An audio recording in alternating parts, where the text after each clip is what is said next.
Hello good morning my dear all dear friends.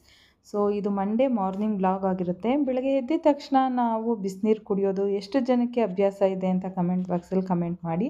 ನಮ್ಮ ಮನೇಲಿ ನಾವು 3 ಜನನೂ ಬಿಸಿನೀರು ಕುಡಿಯೋ ಅಭ್ಯಾಸನ ಇಟ್ಕೊಂಡಿದ್ದೀವಿ ಮಾರ್ನಿಂಗ್ ಎದ್ದಿದ ತಕ್ಷಣ.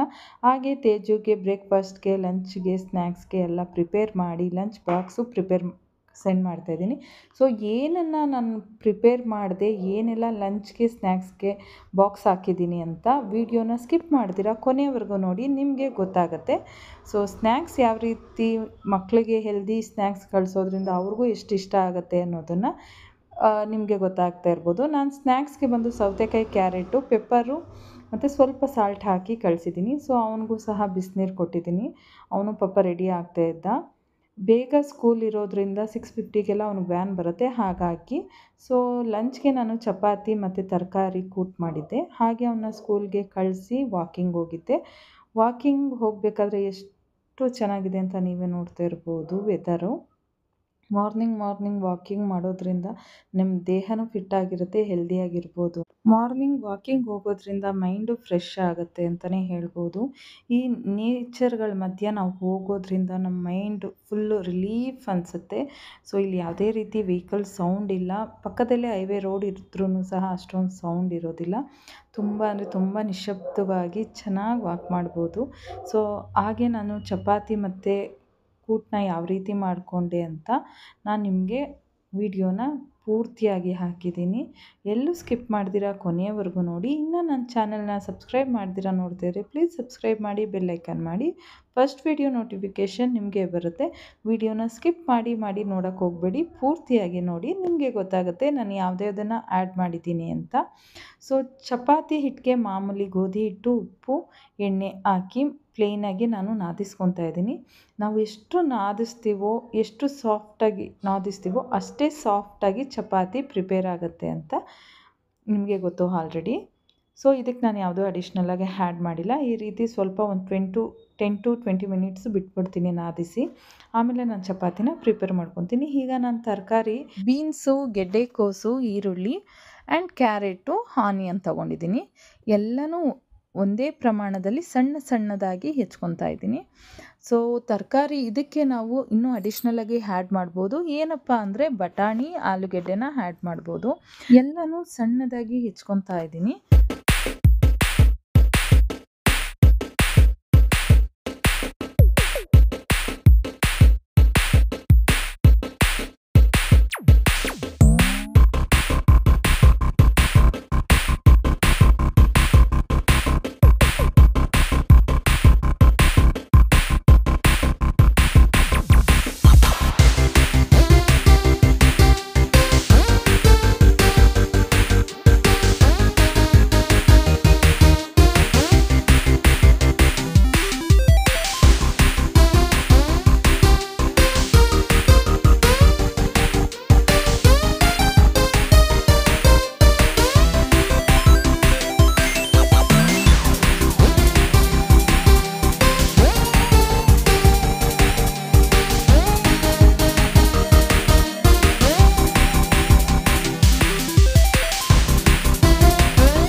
ಎಲ್ಲ ಸಣ್ಣದಾಗಿ ಹೆಚ್ಕೊಂಡಿದ್ದು ಆದಮೇಲೆ ನಾನು ಒಂದು ಮಿಕ್ಸಿ ಬೌಲ್ಗೆ ಶುಂಠಿ ಸ್ವಲ್ಪ ತೊಗೊತಾ ಇದ್ದೀನಿ. ಅದಕ್ಕೆ ಸ್ವಲ್ಪ ಒಂದು ಬೆಳ್ಳುಳ್ಳಿ ತೊಗೊತಾ ಇದ್ದೀನಿ. ಆ್ಯಂಡ್ ಇದಕ್ಕೇ ನಾನು ಶುಂಠಿ ಬೆಳ್ಳುಳ್ಳಿ ಆ್ಯಂಡ್ ಕಾಯಿ ತುರಿ, ಕಾಯಿ ಸ್ವಲ್ಪ ಹಾಕ್ಕೊಂಡಿದ್ದೀನಿ. ಇದಕ್ಕೆ ನಾನು ಗೋಡಂಬಿನೂ ಸಹ ಆ್ಯಡ್ ಮಾಡಿ ಫುಲ್ಲು ಫೈನಾಗಿ ಪೇಸ್ಟ್ ಮಾಡ್ಕೊತೀನಿ. ಫುಲ್ಲು ನುಣ್ಣಗೆ ಪೇಸ್ಟ್ ಮಾಡ್ಕೋಬೇಕು. ತುಂಬ ನುಣ್ಣಗೆ ಪೇಸ್ಟ್ ಮಾಡಿದ್ರೆ ತುಂಬ ಚೆನ್ನಾಗಿರುತ್ತೆ, ಬಾಯಿಗೂ ಸಿಗೋದಿಲ್ಲ. ತರ್ತರಿಯಾಗಿ ರುಬ್ಬಕ್ಕೆ ಹೋಗಬೇಡಿ, ಆದಷ್ಟು ಫೈನ್ ಪೇಸ್ಟ್ ಮಾಡ್ಕೊಳ್ಳಿ. ನೋಡ್ತಾ ಇರ್ಬೋದು ಯಾವ ರೀತಿ ಪೇಸ್ಟ್ ಆಗಿದೆ ಅಂತ. ನೀಟಾಗಿ ರೀತಿ ಪೇಸ್ಟ್ ಮಾಡಿಕೊಂಡು, ಹಾಗೆ ಸ್ವಲ್ಪ ಟೊಮೆಟೊ ತೊಗೊತಾ ಇದ್ದೀನಿ. ಟೊಮೆಟೊನ 2 ತೊಗೊಂಡೆ. ಸೊ 2 ಚೆನ್ನಾಗಿ ನೀಟಾಗಿ ವಾಶ್ ಮಾಡಿಕೊಂಡು, ಹಾಗೆ ಅದನ್ನು ಸಹ ಸಣ್ಣದಾಗಿ ಹೆಚ್ಕೊಳ್ಳೋಣ ಬನ್ನಿ.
ಈಗ ಒಂದು ಸ್ಟವ್ಗೆ ಒಂದು ಪಾತ್ರೆ ಇಟ್ಕೊಂಡು ಸ್ಟವ್ ಆನ್ ಮಾಡ್ತಾಯಿದ್ದೀನಿ. ಇದಕ್ಕೆ ನಾವು ಒಂದು 4 ಟೀ ಸ್ಪೂನ್ ಆಗೋಷ್ಟು ಎಣ್ಣೆ ಹಾಕ್ಕೊಳ್ಳೋಣ. ಎಣ್ಣೆ ಸ್ವಲ್ಪ ತುಪ್ಪ ಹಾಕೋದ್ರಿಂದ ಫ್ಲೇವರ್ ಇನ್ನೂ ಚೆನ್ನಾಗಿ ಬರುತ್ತೆ, ಆ್ಯಂಡ್ ಫ್ಲೇವರ್ ಅನ್ನೋದಕ್ಕಿಂತ ಟೇಸ್ಟು ಅದ್ಭುತವಾಗಿ ಬರುತ್ತೆ. ಸೊ ಇಲ್ಲಿ ಆಯಿಲ್ ಹಾಕಿದ್ಮೇಲೆ 1 ಸ್ಪೂನ್ ಆಗೋಷ್ಟು ತುಪ್ಪ ಹಾಕ್ತಾಯಿದ್ದೀನಿ. ಇದು ಮನೇಲೇ ಮಾಡಿರುವಂತಹ ತುಪ್ಪನ 1 ಸ್ಪೂನ್ ಹಾಕ್ಕೊಂಡೆ, ಸಣ್ಣ ಸ್ಪೂನಲ್ಲಿ. ಸೊ ಇದಕ್ಕೆ ನಾನು ಒಂದು ಕಾದ ಮೇಲೆ ಇಲ್ಲಿ ನೋಡಿ ಒಂದು ಬಾಕ್ಸ್ ಈ ಥರ ಮೀಶೋನಲ್ಲಿ ಆರ್ಡ್ರ್ ಮಾಡ್ಕೊಂಡಿದ್ದೆ. ಈ ರೀತಿ ಮಸಾಲೆ ಪದಾರ್ಥಗಳನ್ನ ಸಪ್ರೇಟಾಗಿ ಹಾಕಿ ಇಟ್ಕೊಂಡ್ರೆ ಸೊ ಎಲ್ಲೂ ಮಿಕ್ಸ್ ಆಗೋಲ್ಲ. ನೋಡ್ತಾ ಇರ್ಬೋದು ಎಷ್ಟು ಚೆನ್ನಾಗಿ ಸಪ್ರೇಟಾಗಿ ಒಂದೊಂದು ಪುಟಾಣಿ ಸ್ಪೂನ್ಗಳು ಕೊಟ್ಟಿದ್ದಾರೆ, ತುಂಬ ಚೆನ್ನಾಗಿದೆ.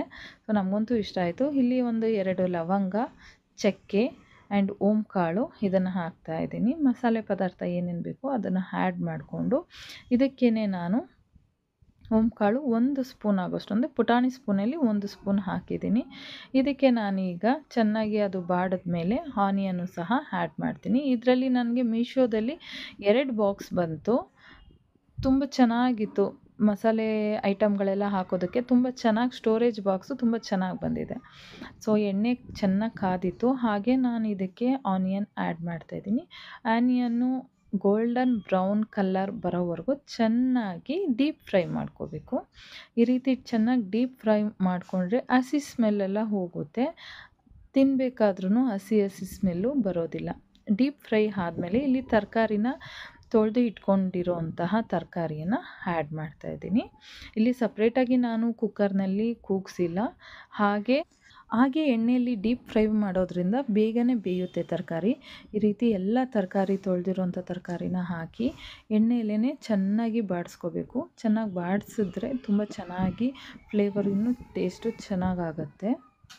ಇದನ್ನು ಚೆನ್ನಾಗಿ ಬಾಡಿಸಿ ಸ್ವಲ್ಪ ಒಂದು 5 ನಿಮಿಷ ಆಗೋಷ್ಟು ಎಣ್ಣೆಯಲ್ಲಿ ಚೆನ್ನಾಗಿ ಬಾಡಿಸ್ಬೇಕು. ಚೆನ್ನಾಗಿ ಬಾಡಿಸಿದ ಮೇಲೆ ಅದು ಒಂದು ಸ್ವಲ್ಪ ಸಾಫ್ಟ್ ಆಗುತ್ತೆ ತರಕಾರಿ. ಅದಾದ ನಂತರ ಏನು ರುಬ್ಬಿದ್ದಂತಹ ಮಿಶ್ರಣ ಇತ್ತು, ಸೊ ಅದನ್ನು ನಾನು ಆ್ಯಡ್ ಮಾಡ್ತಾಯಿದ್ದೀನಿ. ಹಾಗೆ ಹಾಕಿರುವಂತಹ ಮಿಶ್ರಣನೂ ಚೆನ್ನಾಗಿ ಫ್ರೈ ಮಾಡಿ ಒಂದು 10ರಿಂದ 15 ನಿಮಿಷ ಬೇಯೋದಕ್ಕೆ ಬಿಟ್ಬಿಡಬೇಕು. ಹಸಿ ಸ್ಮೆಲ್ ಹೋಗೋವರೆಗೂ ಚೆನ್ನಾಗಿ ಬಾಡಿಸ್ಕೊಂಡ್ರೆ ತುಂಬ ಟೇಸ್ಟು ಸಹ ಚೆನ್ನಾಗಿ ಬರುತ್ತೆ. ಈ ರೀತಿ ನೀಟಾಗಿ ಒಂದು 10ರಿಂದ 15 ನಿಮಿಷ ಬೇಯೋದಕ್ಕೆ ಬಿಟ್ಬಿಡೋಣ.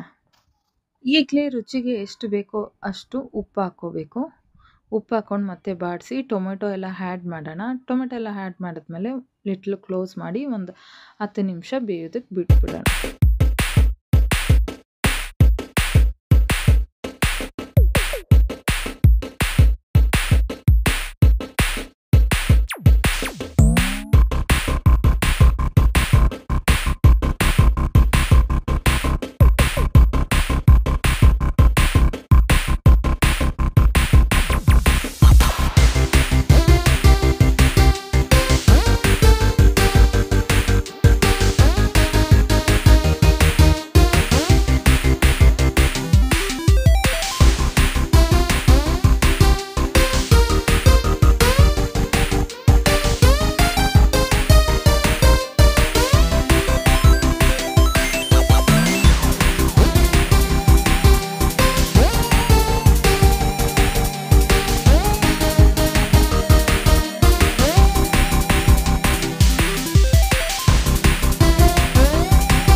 ನಾನು ಒಂದೊಂದು ಸ್ಪೂನ್ ಆಗುವಷ್ಟು garam masala, chilli powder and dhaniya ಪೌಡರ್ನ ಆ್ಯಡ್ ಮಾಡಿ ಮಿಕ್ಸ್ ಮಾಡ್ತಾಯಿದ್ದೀನಿ. ಒಂದು 10ರಿಂದ 15 ನಿಮಿಷ ಬೇಯಿಸಿದ್ರೆ ಸೊ ತುಂಬ ಚೆನ್ನಾಗಿ ಹೆಲ್ದಿ ಆಗಿರೋಂಥ ರೆಸಿಪಿ ರೆಡಿ ಆಗುತ್ತೆ. ಚಪಾತಿಗೆ ತುಂಬ ಅಂದರೆ ತುಂಬ ಚೆನ್ನಾಗಿರುತ್ತೆ. ಮೌತ್ ವಾಟರಿಂಗ್ ಆಗೋದಂತೂ ಪಕ್ಕ, ಅಷ್ಟು ಟೇಸ್ಟಿಯಾಗಿ ಬರುತ್ತೆ. ಇಲ್ಲಿ ಯಾವುದೇ ರೀತಿ ಹೆವಿ ಮಸಾಲೆ ಇಲ್ಲ, ಲೈಟಾಗಿ ತುಂಬ ಹೆವಿ ಅನಿಸೋದು ಇಲ್ಲ, ಲೈಟಾಗಿ ಆರಾಮಾಗಿ ತಿನ್ಬೋದು. ಮಕ್ಕಳು ಸಹ ತರಕಾರಿನ ಆರಾಮಾಗಿ ತಿಂತಾರೆ, ಬೇಡ ಅಂತ ಹೇಳೋದಿಲ್ಲ.